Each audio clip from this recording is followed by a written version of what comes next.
کہ چونکہ مدنی مذاکرہ دنیا بھر میں دیکھا جا رہا ہے، لہذا اگر وہاں پر کوئی پراپرلی آپ کی وہاں کے جو انتظامیہ ہے، ایڈمنسٹریشن ہے، وہاں سے کوئی ایسی اچھی بات چیت سلام مطلب کہ ملاقات ہے، کوئی ترکیب ہے، تو پاسبلٹی ہے کہ ڈیتھ باڈی جو ہے نا وہ اس طرح مطلب کہ زیادہ اس میں پروسیجر میں نہ جائے. مگر وہ ہے یہ کہ آپ وہاں پر رابطہ رکھیں، ملاقات رکھیں اور کانٹیکٹ کر کے رکھیں. تھوڑی سی ڈیلے کرتے ہیں تو ہاسپٹل بھی بعض اوقات اس کو آگے ادارے کو ڈیلیور کر دیتی ہے. تو تمام وہ لوگ جو باہر ہیں، جو سن رہے ہیں، آئندہ سنیں گے مدنی مذاکرہ، وہ ان کو پتہ ہے کہ وہ یہ سب چیزیں ہو رہی ہوتی ہیں ان کے ممالک کے اندر. تو یہ ذرا دیکھ لیا جائے پلیز. اچھا، اپنے وطن میں جو لاش منگواتے ہیں ان کا تو یہ جو نظام ہے پیٹ کا، یہ تو سارا کاٹ کے نکالتے ہیں نا. جی وہ آنکھیں اجڑیاں تو تھوڑی بھیجیں گے. جی یہ اس پر بھی بات ہوئی ہے اور یہ واقعی ہو رہا ہوتا ہے. مگر مجھے اس بار کا سفر جو یو کے کا یورپ کا ہوا ہے تو یہ موضوع میں نے لیا تھا تو پتہ یہ چلا ہے جو اسلامی بھائیوں کی طرف سے بھی کہ اب یہ الحمدللہ میں تو اللہ کا شکر ادا کر رہا ہوں کہ ذہن جیسے بنتا چلا جا رہا ہے، یہ رجحان کم ہوتا چلا جا رہا ہے، کیونکہ وہ بھیجنے کے اخراجات بھی اب اتنے ہیں کہ اگرچہ وہاں کے تدفین کے اخراجات بھی بہت زیادہ ہیں لیکن بھیجنے کے اخراجات بھی اتنے ہیں کہ اب یہ کہ یار چلو یہاں مطلب کہ یہیں پر ہم وہ مطلب کہ اس کو کر لیتے ہیں. اگر بھیجنے کا پروسیجر کرنا ہے تو حضور پھر اس کے لیے تو ان کو واقعی ٹائم لینا پڑتا ہے، ایئر لائن میں جگہ ملتی ہے اور پھر 2-4 دن نکل جاتے ہیں. یہ تو ہے. تو سمجھانے کی کوشش کی ہے کہ آپ مہربانی کر کے یہیں وصیت کر دیں کہ بھائی اگر میرا انتقال ہو جائے تو مجھے یہیں دفن کر دینا، اور مہربانی کر کے گھر والوں کو بھی بول دیں کہ بھائی اب میرے کو صرف 4 گھنٹے کے لیے بلوا کے کیا کرو گے، تم 4 گھنٹے مجھے گھر پر رکھو گے، میری میت تو اس کے لیے میں جو 4 دن اور 1 ہفتہ جو کولڈ اسٹور میں رہوں گا اس کی تکلیف کو ذرا احساس کرو. تو ہو سکتا ہے گھر والوں کا آج ذہن بن جائے، ورنہ گھر والے عموماً رہنے نہیں دیتے، کہتے نہیں ہم کو باڈی بھیجو، اور وہ باڈی منگواتے ہیں گھر والے اور پھر لوگوں کو چندہ کر کے اس کی باڈی بھیجنی پڑتی ہے.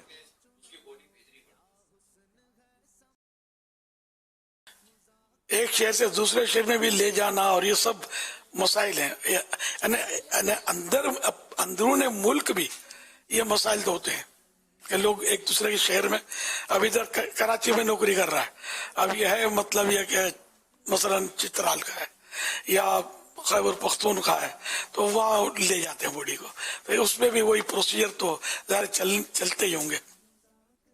پھر ایمبولینس میں جاتی ہے، ایمبولینس یہ تو ہے نہیں کہ 1 گھنٹے میں اڑ کے اتر جائے ایئرپورٹ پہ اور روڈ پہ ہے، تو پھر برف اور یہ سب مطلب ترکیب کرنی پڑتی ہوگی. اللہ پاک عافیت نصیب فرمائے. آمین. ہم سب کو عقل سلیم عطا فرمائے. ویسے بھی سنت یہی ہے کہ اس کو جلدی دفن کر دیا جائے، بلا وجہ اس کو روکا نہ جائے. رشتہ داروں انتظار میں تو بیٹا آئے گا تو وہ آئے گا تو یہ آئے گا تو ادھر سے آ رہا تو ادھر سے آ رہا ہے، یوں بھی کافی ڈیلے، اس کو سیٹ نہیں مل رہی، اس کو ٹکٹ نہیں مل رہی، اس کی سیٹ اوکے نہیں ہو رہی. اس میں بھی مطلب مرنے والا جو ہے نا، یہ ہم لوگوں کی معلومات کی کمی کی وجہ سے کتنی تکلیف میں آ جاتا ہوگا. اسٹیمر جو شپ میں کام کرتے نا، ان میں بھی حالانکہ جو سمندر میں فوت ہو تو اس کا بھی طریقہ ہے، جنازہ تو پڑھنا ہے، غسل بھی دینا ہے اس کو، تو جنازہ پڑھ کے اس کو کفن وغیرہ جو بھی اس کا پروسیجر ہے کفن کو دے کر وزن دار چیز اس پہ ڈال کے اس کو سمندر کے اندر، گہرے سمندر میں میت کو ڈالنا ہوتا ہے. سمندر میں سمجھو اس طرح تدفین ہوتی ہے، اس طرح اس کی قبر بنتی ہے. قبر جو اوپر مٹی کا جو وہ اونٹ کے کوہان کی طرح ہوتا ہے، اس کو بھی قبر بولتے ہیں عرف میں. اصل میں قبر وہ ہے کہ جہاں اس کی میت رکھی ہوئی ہے، تو جہاں بھی میت سیٹل ہو گئی سمجھو یہ اس کی قبر بن گئی، تو یوں اس کو سمندر میں اتار دیتے ہیں. لیکن اس میں بھی یہ ترکیب ہوتی ہے کہ جو سیمین وغیرہ ہوتے ہیں نا، یہ ان کی لاش بھی یہ لوگ رکھتے ہیں کولڈ اسٹور میں، اور جب کبھی جا کر کوئی ترکیب بنتی ہوگی 2, 4, 8, 15 دن میں، تو یہ پھر ان کے گھر ان کی لاش پہنچتی ہوگی. یہ سسٹم بنے ہوئے ہیں دنیا کے، اور کسی کو کچھ سمجھ آتی نہیں ہے کہ یہ ہم جو کر رہے ہیں اس میں کوئی تکلیف ہے یا نفع ہے، نقصان ہے، کیا بس ایک نفسیاتی اثر ہے کہ ماں دیکھے گی تھوڑا اپنے لال کو تو تھوڑا ہائی کوٹ کرے گی، ہائی پیٹ کرے گی، بین پھوٹ پھوٹ کے روئے گی. سمجھے بیوی دیواروں سے متھا مارے گی تو جب تک یہ پروسیجر پورے نہیں ہوں گے اس وقت تک لاش کی تدفین نہیں ہوگی. کتنا عجیب و غریب ماحول آ گیا. اللہ پاک رحمت کی نظر فرمائے، رحمت کی نظر فرمائے، ہمارے حال پر رحم کرے، علم دین حاصل بھی کرے، ہمیں اپنا خوف بھی اللہ پاک عطا کر دے، ان تکلیفوں میں اپنی میت کو نہ ڈالا جائے.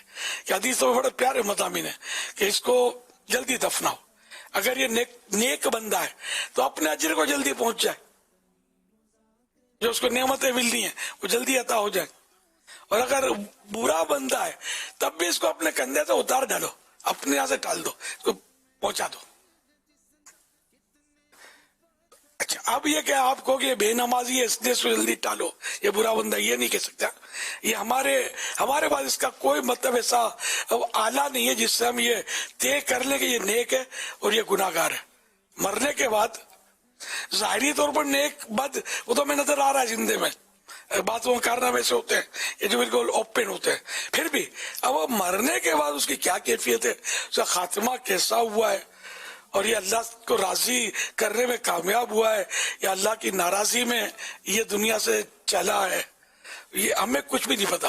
تو اس لیے ہماری طرف سے کوئی اس میں تاثرات کامنٹس نہیں ہونے چاہیے. بے شک معاذ اللہ کوئی شراب کے نشے میں ہی مرا ہمارے سامنے، مگر ہمیں یہ رائٹ نہیں کہ ہم کہیں کہ یہ تو جہنمی ہے، نہ، ہمیں یہ رائٹ نہیں ہے. یا اب یہ معاملہ یہ جانے اس کا رب جانے، ہم نے اس کے لیے دعائیں مغفرت کرنی ہے. اچھا تو خودکشی حرام موت ہے، لیکن اس کی جنازے کی نماز بھی پڑھی جائے گی، کفن دفن سب ہے اس کے لیے مغفرت کی دعا بھی کی جائے گی. اس نے جو کیا غلط کیا، خودکشی کرنے والے نے، یہ جانے اس کا رب جانے. ہم نے یہ نہیں کہنا کہ یا اللہ اس کو جہنم میں پھینک دے، ہم نے درخواست کرنی بولا معاف کر دے، ہے تو تیرا بندہ نا، معاف کر دے. ہمیں بارگاہ خداوندی میں التجائیں کرنی ہے، الہا ہو زاری کرنی ہے، مالک معاف کر دے. یہ ہمیشہ خیال رکھے گا کہ نفرت نہیں کرنی مرنے والے سے، اور اس کے لیے دعائیں مانگنی ہے. یہ مسلمانوں کی بات کر رہا ہوں میں. صلو علی الحبیب صلی اللہ علی محمد. اقبال امیر اہل سنت کی بارگاہ میں میرا سوال یہ ہے کہ ہمارے علاقے میں کوئی کسی کے بچے بچتے نہیں ہیں، تو وہ جب بچہ پیدا ہوتا ہے تو اس کو وہ مانگے کا کر دیتے ہیں کہ یہ مانگ کے کپڑے یا جوتا وغیرہ یا اس کی ضروریات پوری کریں گے، کہ لوگوں سے اپنے جیب سے نہیں خرچ کریں گے. ایسا کرنا کیسا ہے؟ بچے کو مانگ کر کپڑے پہنانا، یہ تو میں نے پہلی بار سنا. اگر اس کی شرعن کہ یہ حقدار نہیں ہے مانگ کر پہنانے کا، مسکین نہیں ہے کہ اس کو کپڑے میسر نہیں ہیں، وہ تو حسب ضرورت مانگ سکتا ہے. لیکن ایسا نہیں ہوتا. یہاں جو ٹوٹکا دوسرا ہے کہ یہ مطلب بچہ بچتا نہیں ہے تو دوسروں کے کپڑے پہنے گا تو بچ جائے گا. تو اس طرح سوال کا دروازہ کھولنا اور لوگوں سے، یہ بھیک ہی کی صورت ہے، تو یہ جائز نہیں ہوگا. ہاں ایسوں سے لیا کہ جن سے اپنی ترکیب ہے، خالہ کو 10 کپڑے دے چکے ہیں اپنے طور پر اپنے، اب خالہ سے ایسے راو رسم موجود ہے کہ ایک مانگیں گے تو وہ خوش ہو کر دے گی. یہ صورت دوسری ہے. لیکن پھر بھی یہ ٹوٹکا یہ اسی صورت کرنا ہوتا ہے جب کہ یا تو قرآن و حدیث سے اس کا ثبوت، یا اولیاء کرام یا بزرگان دین نے اس کو کیا ہو یا اس کی ترغیب دلائی ہو. اس طرح مطلب بعض ایسے ٹوٹکے ہوتے ہیں جو بزرگوں سے چلے ہوئے ہوتے ہیں، تو جب تک یہ پتہ نہ تو خالی اپنی طرف سے ایسے الٹے سیدھے ٹوٹکے بنانے نہیں چاہیے کہ اس سے بھی لوگ تکلیف میں آتے ہیں. پھر ظاہر کہ باتیں بھی بنتی ہیں، اس میں تنفیر کی بھی صورت بنتی ہے. تو اس طرح کی بہت ساری چیزیں ہمارے رائج ہیں جن کا ثبوت بزرگوں سے بھی نہیں ملتا. بزرگوں سے بھی ثبوت ملے نا، علماء سے ثبوت مل جائے، بزرگوں سے ثبوت مل جائے تو پھر بھی آدمی بولے. اب آپ نے درگاہوں پہ دیکھا ہوگا نیلے پیلے دھاگے باندھ کے اور جالی ہوتی اس کو چھپا دیتے ہیں. اچھا من کے تالے لگا کے آ جاتے ہیں. پتہ نہیں اس میں کیا ان کا کانسیپٹ ہے. آپ کو کوئی بھی عالم دین کا بھی نہیں ملے گا جس نے نیلا پیلا دھاگا باندھا ہوا دیکھا ہو تو مجھے اس کے ہاتھ کا فوٹو مجھے بھیج دینا، میں سمجھا دوں گا اگر میری ترکیب کا ہوا تو. یار یہ کیا لگا رکھا ہے آپ نے؟ یہ جو مطلب جو آپ بولو عالی موالی تو پھر کسی کو خراب لگ سکتا ہے. نہیں، اپنا انداز نہیں ہے یہ نیلے پیلے دھاگے. مطلب اور اپنے تالے، اب یہ جالیوں پر تالے لگاتے ہیں، مزاروں کی جالیوں پر. خدا جانے یہ کہاں سے اٹھا لا یار، میں غریب بھوکوں مر رہے ہیں یار، ایک تالا 500,000 روپے کا ہوگا یار، کسی کو دے دو نا یار. اس کو دو گے اس کے دل کی دعا نکلے گی، تمہاری مراد پوری ہو جائے گی. باقی یہ تالا بند تالا مراد بند نہ کر دے تمہاری. تو یہ درگاہوں پر طرح طرح کے مطلب حساب کتاب لوگ کر رہے ہوتے ہیں. پھر مجاوروں کی بھی بعض موج لگی ہوتی ہے، وہی کھول کے لے جاتے ہوں گے، بیچ کھاتے ہوں گے. خدا بہتر جانے، ہر مجاور ایسا ہو یہ بھی ضروری نہیں ہے، یہ طرح کرتے ہیں. بعض مزاروں پہ دیکھیں گے وہ بچوں کے جھولے لگا دیتے ہیں مزار پہ. تو کسی نے بتایا تھا، یہ پتہ نہیں کہ مہران دادا ہے، کہ شاید یہ بے اولاد جو ہوتے ہوں گے نا، وہ جھولا لگاتے ہوں گے. حضرت جو ہے اب جھولے میں بچہ ڈال دیں گے، خدا بہتر جانے. تو بے شک حضرت کو اللہ نے بہت طاقت دی ہے، ان کے فیوز و برکات سے، ان کی دعاؤں سے ایک نہیں مطلب 12 اولاد مل جائے گی اللہ کی رحمت سے. اللہ دے گا، یہ دلا دیں گے. لیکن یہ جھولا، اب یہ جھولا 1000 1500 2000 کا آپ نے لگا دیا، یہ جائے گا کس کے پاس یہ جھولا؟ ہاں اگر بزرگوں نے سب فرمایا ہے یا قرآن و حدیث میں کوئی تذکرہ تو بالکل 12 جھولے لگا کے آ جاؤ. لیکن یہ اس طرح کی کئی چیزیں درگاہوں پہ جاتے ہیں نا، تو ہر درگاہ پہ بعض اوقات کئی درگاہوں پہ الگ الگ اسٹائل ہوتا ہے، انداز ہوتا ہے، اور کسی کو اس کا مطلب وہ بیک گراؤنڈ نہیں پتا ہوتا. میں کیا بہت ایسا ہم تو دیکھتے رہتے ہیں، ہمارے بڑے باپ دادے کرتے رہتے ہیں، کرتے آج چلے آ رہے ہم بھی یہ کر رہے ہیں، پتا کچھ بھی نہیں ہوتا. تو بھائی جھولا پنگوڑا یہ مطلب تالا یہ سب بیچ باج کے اپنی ذاتی جو ہے بیچ کے کسی غریب کو دے دو، اللہ کی راہ میں خیرات کر دو، کسی کو کام آ جائے گا. تالا زنگ کھا جائے گا، گل سڑ جائے گا. ہاں مزارات پہ جو چادریں چڑھاتے ہیں نا، اس کا مقصد ہے، چادر چڑھانے کا منع نہیں ہے. چادر چڑھائی تو چادر سے ایک اللہ کے نیک بندے کی طرف نشاندہی ملتی ہے، مینشن ہوتا ہے کہ یہ کوئی اللہ والا بندہ ہے کہ لوگ عقیدت سے اس پہ چادر چڑھا رہے ہیں.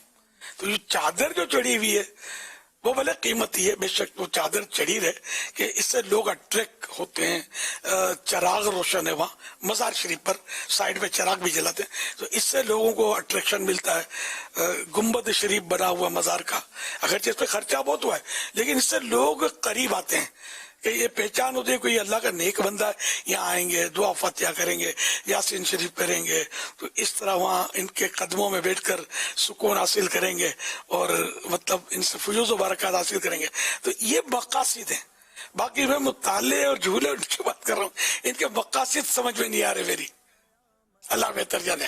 بظاہر تو کوئی مقاصد سمجھ میں نہیں رہے. علماء یہ کر بھی نہیں رہے، گنبد علماء بنا رہے ہیں، چادر علماء چڑھا رہے ہیں مزاروں پر، یہ سب علماء کر رہے ہیں. اس سے منع بھی نہیں کرتے بلکہ بعض اوقات اس کی ترغیب بھی دلاتے ہیں. تو یہ سمجھ میں آتا ہے کہ ہم تو علماء کے پیچھے ہیں. ہماری وہ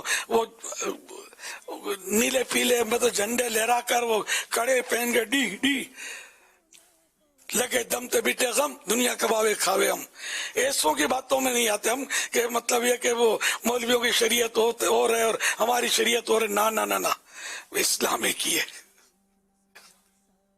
اور مولویوں نے جن کو علماء کوئی مولوی پھر بعض وقت حقارت سے کہہ رہے ہوتے ہیں، نعوذ باللہ. تو ہم تو بھائی علماء نے ہم کو شریعت سمجھائی، سچی بات ہے. قرآن کریم ہمیں کہاں سمجھ میں آتا ہے، علماء ہی سمجھاتے ہیں تو تھوڑا بہت سن لیتے تو کوئی بات ذہن میں بیٹھ جاتی تو یہ سمجھ میں آتا ہے. باقی اب ہم عوام کیا سمجھے یار. اللہ پاک رحمت کی نظر فرمائے، ہمارا ایمان سلامت رکھے. تو داڑھی والا امام والا دیکھ کر بدکا نہیں کرے یہ مولوی ہے. جس کا ہم نے کلمہ پڑھا وہ داڑھی اور امام والے ہی تو ہیں نا. پھر کیا جھگڑا ہے یار، کیا مسئلہ ہے، کیا تکلیف ہے. تو یہ نعوذ باللہ شیطان وسوسے ڈالتا ہے، اس کے چکر میں نہ آئے. صلو علی الحبیب صلی اللہ علی محمد. اچھا تالا جو یہ مزارات پہ جو تالا لگاتے ہیں تو یہ تالا تو بند کر دیتے اور چابی بھی ساتھ لے جاتے ہیں. اب تالا تو کھلا نہیں، اور اب اتنے سارے تالے ہو گئے، اب اس کو کوئی نہ کوئی توڑے گا تاکہ دوسرے تالے لگ جائیں. جگہ بھی تو بنانی ہے نا دوسرے تالوں کے لیے. تو اب یہ جو تالوں کی جو جگہ بنانے کے لیے جو تالے توڑے، جو تالے توڑ کر یا تالوں کی نئی چابی بنا کے جو تالا لے گئے، تالا ہے کس کا؟ یہ کون لے جاوے اس کا تالے کو؟ کیونکہ جس کے جو تالا لے جاتا ہے اس کی عقل کا بھی تو تالا کھولنے کی ضرورت ہے کہ نہیں؟ یہ جائے گا اسکریپ میں. یہ اس پر مجھے مثال آئی, کسی نے ایک اچھی مطلب کوئی پوسٹ دیکھی تھی کہ رشتوں کے تالے جو ہے نا وہ چابی سے کھولا کرو, تھوڑی دیر کھولو گے تو ایک ہی بار کھلے گا اور رشتہ ٹوٹ گیا. اس طرح کی کوئی یاد آتا ہے وہ اچھی مطلب وہ کسی کا میسج. تو بارہ لے کے یہ چابی لے کر گئے تو تالا تو نہ کرا ہو گیا, تھوڑے سے تھوڑا تو اسکریپ میں جائے گا. تو بھاگتے بھوت کی لنگوٹی سے ہی وہ محاورہ ہے کہ مطلب جو بھی تھوڑا بہت لوہا پیتل کام تو آئے گا. تو یہ اب کس کا حق تو جو اس نے لگایا نہیں, چیز تو اسی کی ہے, اس کی ملک سے یہ جدا نہیں ہوگی. یہ لگا دیتے ہیں, سمجھ بھی آتا ہے وہ لگا دیا ہے تو یہ اس کا ہے, اس نے کسی کے لیے مباح تو کیا نہیں ہے. اب وہ تو یہی سمجھے گا کہ اب یہ کہ یہ تالا میں نے بند کر دیا ہے, اب مراد کی چابی آئے گی, اس تالے کو کھولے گی اور میری مراد پوری ہو جائے گی. اب انتظار میں وہ تالا کھولنے کے انتظار میں ہو سکتا ہے کہ اس کی قبر کا تالا بند ہو جاتا ہو. خدا بہتر جانے. اللہ پاک عقل سلیم عطا فرمائے ہم کو. مزارات اولیاء کی حاضری ضرور دیا کریں, مستحبات میں سے اعلیٰ مستحبات, بڑے فیوز و برکات ہیں, لیکن اس طریقے پر جو ہمیں علماء سکھائیں, جو شریعت ہمیں سکھائیے, حساب کتاب نہیں کیا کریں. پھر عورتیں مرد سب مل جل کر مزاروں پہ پڑے ہوتے ہیں اور پتہ نہیں کیا کیا دھندے ہو رہے ہوتے ہیں وہاں, خدا کی پناہ. پھر یہ کہ عرس شریف آتے ہیں تو شامیانے لگتے ہیں, تو اس میں وہ سٹے کے دم لگانے والے مستنڈے بیٹھے ہوتے, لمبا ڈنڈا اور ہاتھ میں کڑے اور لگے دم تے مٹے غم, دنیا کماوے کھاوے ہم ٹی کر کے جو اس طرح بیٹھے ہوتے ہیں نا, یہ بھی مطلب بڑا مطلب ایمانوں کو لوٹنے والے بعض اوقات معاملات ہوتے ہیں. اور لوگ بس سمجھتے نہیں کسی بات میں, کوئی بات نہیں سمجھتے, بابا بابا بابا کر کے پاؤں دبا رہے ہوتے ہیں. ارے نماز ہو گئی مسجد میں, اذان ہو گئی, جماعت ہو گئی, نماز ختم ہو گئی, بابا تو یہیں مرا پڑا ہے. بابا کہاں؟ ارے پتہ نہیں بابا اجمیر شریف عصر پڑھتا ہے تو بابا مغرب بغداد میں پڑھتا ہے, تم نے بابا کو پہچانا ہی نہیں ہے. ایسے بابوں کی پہچان اپنے کو چاہیے بھی نہیں. ہم لوگ تو جو شریعت ہے ظاہر پر ظاہر ہے. ہاں اولیاء کرام کے بعضوں کے واقعات ہیں کہ وہ مطلب اس طرح نمازیں پڑھنا ہے, ان کا دوسرے مقامات پر بزرگوں پر یا ایک وقت میں کئی جگہ تشریف لانا, تو ان کے سارے حال شریعت کے مطابق ہوتے تھے. یہاں تو بابا سٹے کا دم لگا رہا ہے اور بھنگ گھوٹ رہا ہے, اور وہ بغداد پہنچا ہوا ہے, تو اجمیر پہنچا ہوا ہے, تو کلیئر شریف پہنچا ہوا ہے. یار کیا لگا رکھا ہے یار. حضور ایک بات تو بتائیں, وہی ہے دنیا جھکتی ہے, جھکانے والا چاہیے. ایک بات تو بتائیں, اس کو ایسوں کو بھی مواد مل ہی جاتا ہے. یہ بابا جو کہتے ہیں کہ ظہر وہاں پڑھتے ہیں بغداد میں اور اجمیر میں, تو یہ کھانا یہاں کیوں کھاتے ہیں؟ پھر کھانا بھی وہیں کھا کر آئے نا, لنچ اور ڈنر یہاں کر رہے ہوتے ہیں, نمازیں بار پڑھ رہے ہوتے ہیں. بلکہ مکہ شریف میں زمزم پی دکھانے کے رہے لیے کھاتے ہیں, نہیں آپ کو دکھانے کے لیے کھاتے ہیں. بابا ہر لنگر میں تشریف فرما ہوتے ہیں, تو یہ جواب مل سکتا ہے. صلو علی الحبیب صلی اللہ علی محمد. رجب کی سنت دعا, اللہم بارک لنا فی رجب و شعبان وبلغنا رمضان. صلو علی الحبیب صلی اللہ علی محمد. اور چابی اور تالے کے متعلق مجھے 2 جگہ سے ٹیکسٹ آیا ایک, تو وہ میں آپ کو پڑھ کے سناتا ہوں, اپنے انداز میں سناتا ہوں, اور میری خواہش ہے کہ اس کو سوشل میڈیا میں وائرل بھی کر دیا جائے انشاءاللہ. تالا کھولنے کا درست طریقہ. چابی سے کھلا تالا بار بار کام آتا ہے, مگر ہتھوڑی سے کھلا تالا دوبارہ کام نہیں آتا. اسی طرح رشتوں کے تالے غصے کے ہتھوڑے سے نہیں بلکہ محبت کی چابی سے کھولیے. صلو علی الحبیب صلی اللہ علی محمد. بہت پیارا میسج ہے کہ رشتوں کے تالے بھی ظاہر ہے کہ حکمت عملی کی چابی سے ہی کھولیں گے, نرمی سے, پیار سے. جیسے بولتا ہے تھوڑا یہ جھکے تھوڑا وہ جھکے تو دونوں طرف سے ملاپ ہو جاتا ہے. اب ایک جھکے دوسرا اکڑا رہے تو ملاپ ہوتا نہیں, پھر وہی بات ہے ہتھوڑے سے تالا ٹوٹتا ہے. پھر تو تالا رشتوں کے تالے غصے سے نہیں بلکہ محبت کی چابی سے کھلتے ہیں. صلو علی الحبیب صلی اللہ علی محمد. غریب نواز غریب نواز قبلہ عارفہ غریب نواز غریب نواز غریب نواز غریب نواز. اللہ اللہ اللہ نواز غریب نواز مرشد ناقصہ غریب نواز غریب نواز رہبر کاملہ غریب نواز غریب نواز خواجہ خواجہ میرے خواجہ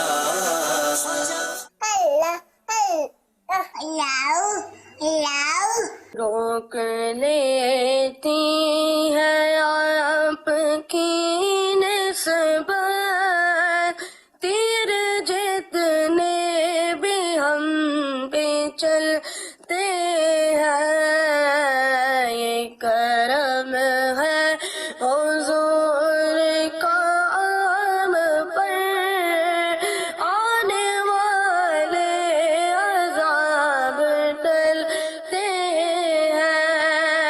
مولاي صل وسلم دائما ابدا على حبيبك خير الخلق كلهم. اللهم صل على سيدنا مولانا محمد ساحر التاج والمعراج والبخار والعلم دافع البلاء والوباء والقهر والمرض والألم. میرا نام صفا ہے میرا نام مروہ ہے. اللہم بارک لنا فی رجب وشعبان وبلغنا رمضان.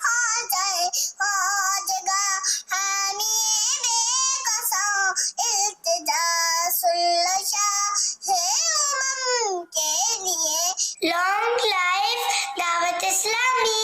دعوت اسلامی زندہ باد.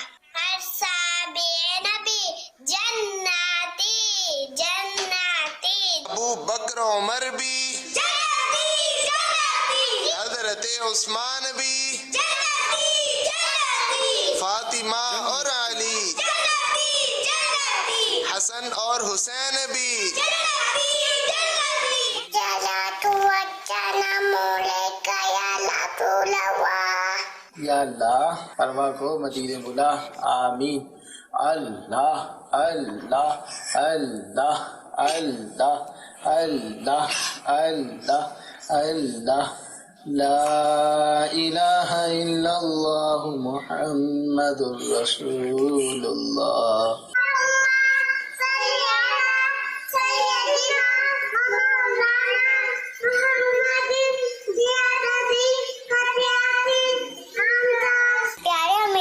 سنت گھر کا ماحول کچھ گواہ میں آنے کے لیے گھر کے افراد کا کردار کیا ہونا چاہیے ارشاد فرما دیجیے. ماشاء اللہ پیارے پیارے پھول جیسے بچوں کی پیاری پیاری ادائیں. 100 کروڑ مرحبا. اللہ پاک سب کو شاد و آباد پھلتا پھولتا مدینہ سداوار پھولوں کے صدقے مسکراتا رکھے. بام العالم دین مفتی اسلام دعوت اسلامی کے مخلص مبلغ بنائے اور انہیں اپنے والدین نانا نانی دادا دادی اور خاندان والوں کے سمیت حج نصیب کرے. مٹھا مدینہ دکھائے. بار بار یہ سعادت ملے. ان کے صدقے میرے ساتھ بھی صحیح ہو. آمین. بجائے خاتم النبیین صلی اللہ علیہ وسلم نے جو ممکن ہے کہ دادا دادی نانا نانی اور ماں باپ کے ساتھ تو حج میرا بظاہر تو نہیں ہے, سب وفات پا چکے ہیں, تو میرے حق میں بھی قبول ہو جائے جو دعائیں میں جن کا اہل ہوں.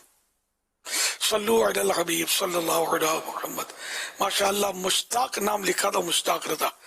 بچے کی آواز بہت پیاری تھی, اور ایک میں انابیہ بچی ان کی آواز بھی پیاری تھی. اللہ پاک اور برکت دے. اور مشتاق بیٹے اخلاص کے ساتھ نعت پڑھنا, شاید ہو سکتا ہے آپ کو بڑے نعت خان بنے آپ بڑے ہو کر. پیسوں کے پیچھے نہیں جانا. جس کا عمل ہو بے غرض اس کی جزا کچھ اور ہے. شہرت پیسہ یہ کسی کو راس نہیں آتا. جو رب دے اپنے کرم سے بس راضی رب ہو جائے, اس کی رضا مل جائے تو بیڑا پار ہو جائے. صلو علی الحبیب صلی اللہ علیہ محمد. مدنی منی نے ایک سوال کیا تھا کہ گھر کا ماحول خوشگوار بنانے کے لیے بڑے کیا کردار ادا کریں؟ اچھا, بڑوں کے لیے ادا کیا کریں, یہ مطلق انتا شاید. چلو